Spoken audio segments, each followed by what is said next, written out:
Hi, everyone. This is John Girardi, the Executive Director at Rights Life of Central California, bringing you another in our 40 videos for 40 Days for Life series. 40 Days for Life is the international campaign of prayer and presence outside abortion clinics throughout the country and throughout the world. If you want to learn more about our campaign here in Fresno, get in touch with us. Go to rtlcc.org or give us a call at 559-229-2229. Earlier this year, there was a big conservative conference, this conservative conference called CPAC, and it's the Conservative Political Action Conference. It's this big thing. I think at the first CPAC ever in the 1970s, I guess Ronald Reagan spoke at it. But it's an event that has gained in prominence, I think, particularly over the last decade or so.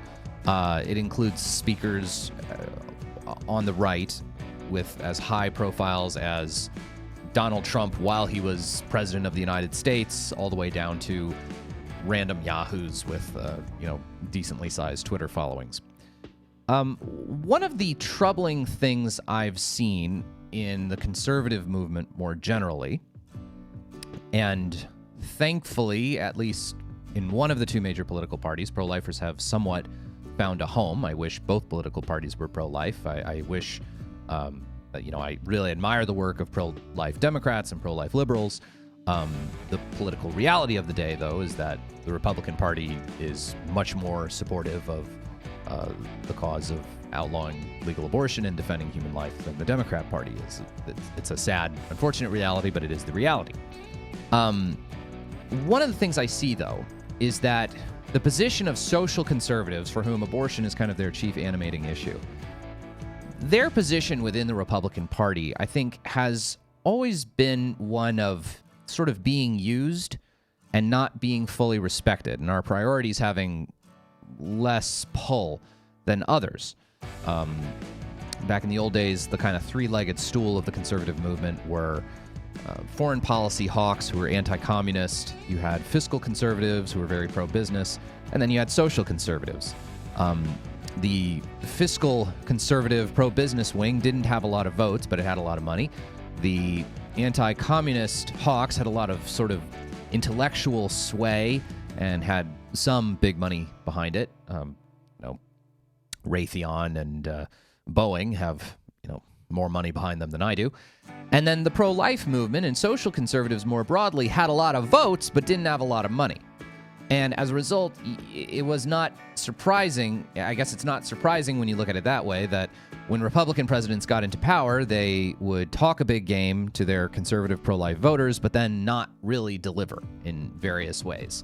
Ronald Reagan nominated two complete duds to the Supreme Court. George H.W. Bush nominated one of his two nominees was a total dud. Even George W. Bush, John Roberts is kind of and then he tried to nominate Harriet Miers, which ticked off the pro-life movement so bad that he had to withdraw her and nominate Sam Alito, which was the single best thing George W. Bush ever did.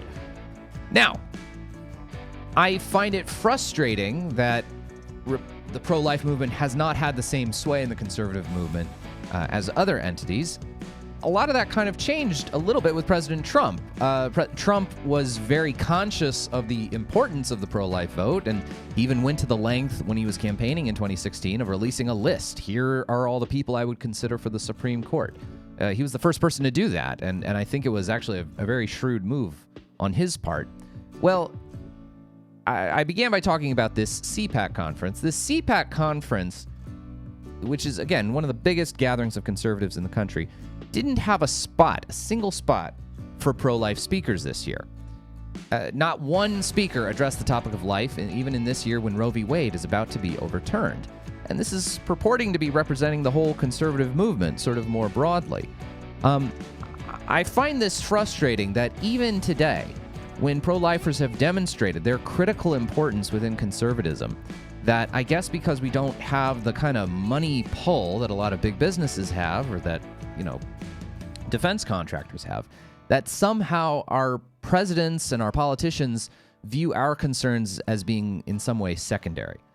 I really hope that the Republican Party, well, I hope this for both parties, but a little more realistically, hope this for the Republican Party, that someday they would actually have a presidential candidate for whom social conservative issues are actually the real driving force. And I feel like if you actually get someone like that, you'll see turn out like they've never seen before. For Right to Life of Central California, I'm John Girardi.